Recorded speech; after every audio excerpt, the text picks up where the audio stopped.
You ever feel like the harder you try to be a good, loving partner, the more disconnected you end up feeling?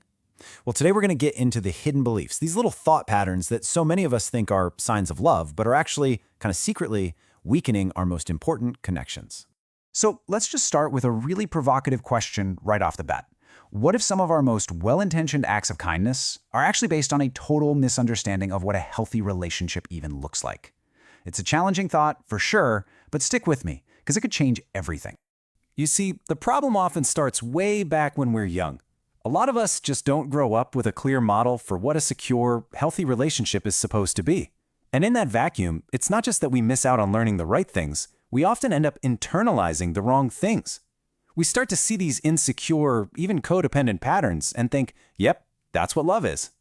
Let's put a name on this so we know what we're talking about. We're going to call it a thought distortion. Basically, it's any belief where what we've learned to be loving and healthy is actually getting us the opposite of the secure connection we're looking for. Think of it like a little glitch in our relationship software. So, let's break down 5 of the most common thought distortions that trick us into mistaking these insecure patterns for real, genuine care. Okay, this first one, it feels so noble, doesn't it? This idea that love means being a savior, that you rush in to fix someone's messes the second they say they're sorry. It feels like the ultimate act of support.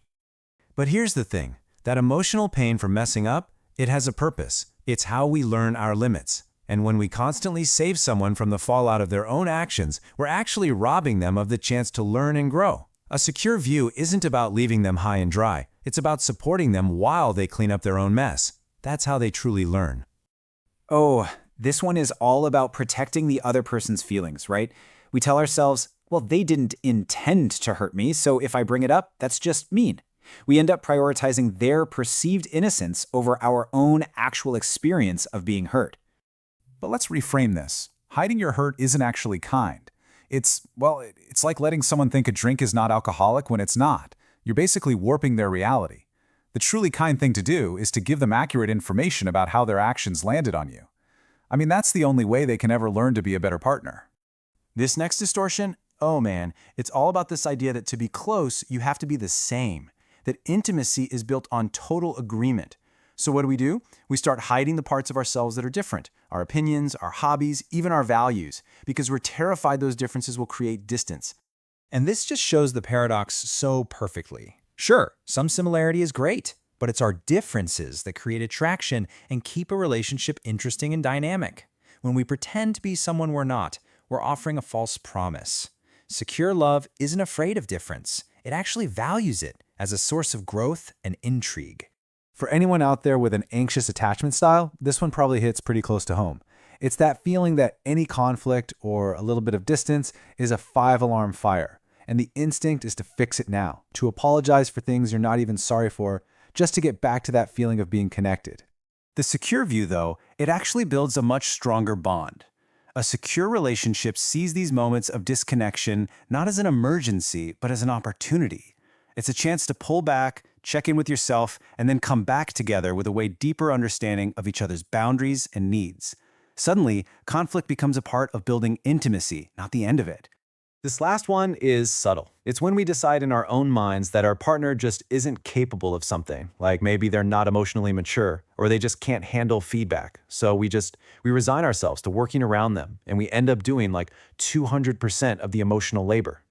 But secure love works from a totally different playbook. It actually believes in the other person's ability to grow. Instead of writing them off, it gives them the benefit of the doubt and the space to rise to the occasion. You invite them to be a true equal in solving the relationship's problems together.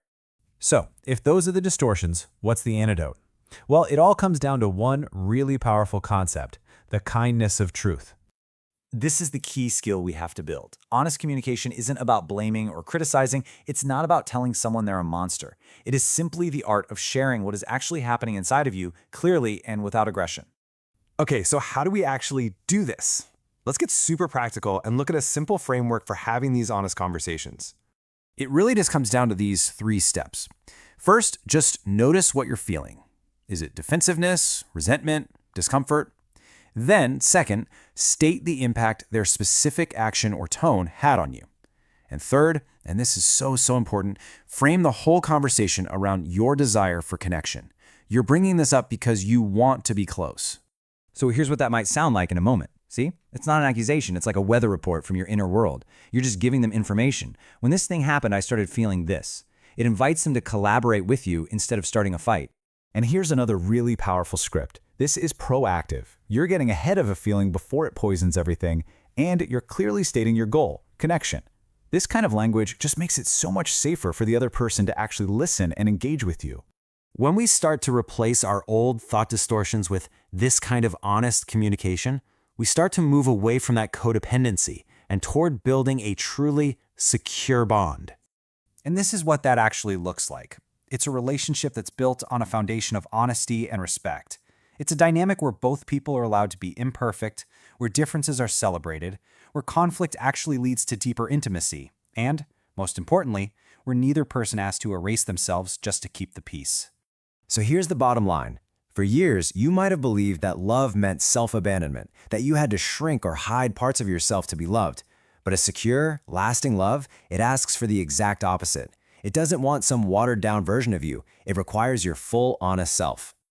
And that leaves us with one last question to think about. After everything we've talked about today, what's the one truth, that one honest feeling or observation that you've been holding back? And what might happen if you finally shared it? Not as an attack, but as an invitation to get closer,